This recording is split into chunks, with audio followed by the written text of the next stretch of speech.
ಕರ್ನಾಟಕ ರಾಜ್ಯದ ಮುಖ್ಯಮಂತ್ರಿ ಆದಂಥ ಸನ್ಮಾನ್ಯ ಸಿದ್ದರಾಮಯ್ಯನವರು 17ನೇ ಬಜೆಟನ್ನು ಮಂಡನೆ ಮಾಡುವುದರ ಮೂಲಕ ಒಂದು ಐತಿಹಾಸಿಕ ದಾಖಲೆಗೆ ಸಾಕ್ಷಿ ಆಗ್ತಾ ಇದ್ದಾರೆ. ಅದಕ್ಕೆ ನಮಗೆ ಎಲ್ಲರಿಗೂ ನಿರೀಕ್ಷೆ ಇದೆ. 5 ಗ್ಯಾರಂಟಿಗಳನ್ನ ಕೊಡೋದ್ರ ಮೂಲಕ ಯುವಕರಿಗೆ ಉದ್ಯೋಗದಲ್ಲಿ ನೇಮಕಾತಿಯನ್ನು ಮಾಡ್ತೀವಿ ಅನ್ನುವಂಥ ತೀರ್ಮಾನದಲ್ಲಿ ಇವತ್ತು ರಾಜ್ಯದ ಬಜೆಟನ್ನು 10 ಘೋಷಣೆ ಮಾಡ್ತಾರೆ. ಆ ಪ್ರಾರಂಭ ಆದ ನಂತರ ನಾವು ರಿಯಾಕ್ಟ್ ಮಾಡ್ತೇವೆ.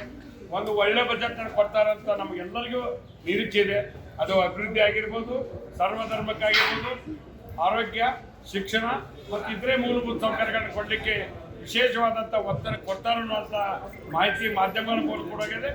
ಆ ಬಜೆಟ್ಟು ಗೌಪ್ಯತೆ ಇರೋದ್ರಿಂದ ಮುಖ್ಯಮಂತ್ರಿಗಳು 10 ಪ್ರಾರಂಭ ಮಾಡಿದ್ರ ಬಗ್ಗೆ ನಾವು ಅದಕ್ಕೆ ರಿಯಾಕ್ಟ್ ಮಾಡ್ಬೋದು. ನನಗೊಂದು ಆಶಯ ಮಾಡಿದೆ, ಮುಖ್ಯಮಂತ್ರಿ ಸಿದ್ದರಾಮಯ್ಯನವರು ಒಳ್ಳೆ ಬಜೆಟನ್ನು ಇವತ್ತು ಕೊಡ್ತಾರೆ ಅನ್ನುವಂಥ ವಿಶ್ವಾಸ ನನಗಿದೆ.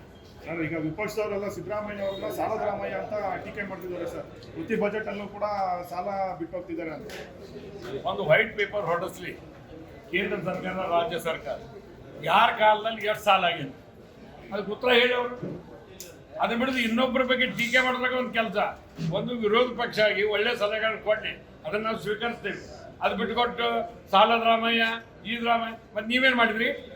ಇವತ್ತು ಕೇಂದ್ರ ಸರ್ಕಾರದಿಂದ ದುಡ್ಡು ಯಾಕೆ ಕೊಡ್ತಾ ಇಲ್ಲ? ಹಿಂಗೆ 100 ಕೇಳ್ಬೋದು. ಆದರೆ ನಾವು ಕೇಂದ್ರ ಸರ್ಕಾರ ಇವತ್ತು ತಾಯಿ ಸ್ಥಾನದಲ್ಲಿದೆ. ಇವತ್ತು ನಾವೆಲ್ಲರೂ ಒತ್ತಾಯ ಮಾಡ್ತೀವಿ, ಮಹದಾಯಿ ಕಸ ಬಡ್ರಿ ಆಗಬೇಕು, ಮೇಕೆದಾಟು ಆಗಬೇಕು, ನಮ್ಮ ರಾಜ್ಯದ ನೀರಾವರಿಗೆ ದುಡ್ಡು ಕೊಡಬೇಕು ಅಂತ ಕೇಳ್ತೀವಿ. ಮತ್ತು ಕೇಂದ್ರ ಸರ್ಕಾರ ಕೊಡ್ತಾ ಇಲ್ಲ. ಮತ್ತು ನಮ್ಮ 28 ಜನ ಸಂಸದರು ಏನು ಮಾಡ್ತಾರೆ? ಅದಕ್ಕೆ ಉತ್ತರ ಹೇಳ್ಬೇಕಲ್ಲ ಅವರು. ಒಂದು ವಿರೋಧ ಪಕ್ಷವಾಗಿ ಕೇಂದ್ರದಲ್ಲಿ ಆಡಳಿತದಲ್ಲಿ ಇದ್ದುಕೊಂಡು ಅವರು ಕೇಂದ್ರ ಸರ್ಕಾರಕ್ಕೆ ಏನು ಒತ್ತಾಯ ಮಾಡೋದಿಲ್ಲ, ಬರೀ ರಾಜ್ಯ ಸರ್ಕಾರಕ್ಕೆ ಬ್ಯಾಟಿಂಗ್ ಮಾಡಕ್ಕೆ ಬರ್ತಾರೆ. ನಿಮ್ಮ ಬ್ಯಾಟಿಂಗ್ ಅನ್ನು ಎದುರಿಸುವಂತ ಶಕ್ತಿ ಮುಖ್ಯಮಂತ್ರಿ ಸಿದ್ದರಾಮಯ್ಯನವರಿಗೆ, ಉಪಮುಖ್ಯಮಂತ್ರಿ ಡಿ ಕೆ ಶಿವಕುಮಾರ್ ಸಾಹೇಬ್ಗೆ ಐತಿ. ನಾವು ಸಮರ್ಥವಾಗಿ ಸರ್ಕಾರ ಕೊಡ್ತೀವಿ, ಒಳ್ಳೆ ಬಜೆಟ್ ಅನ್ನು ಕೊಡ್ತೀವಿ.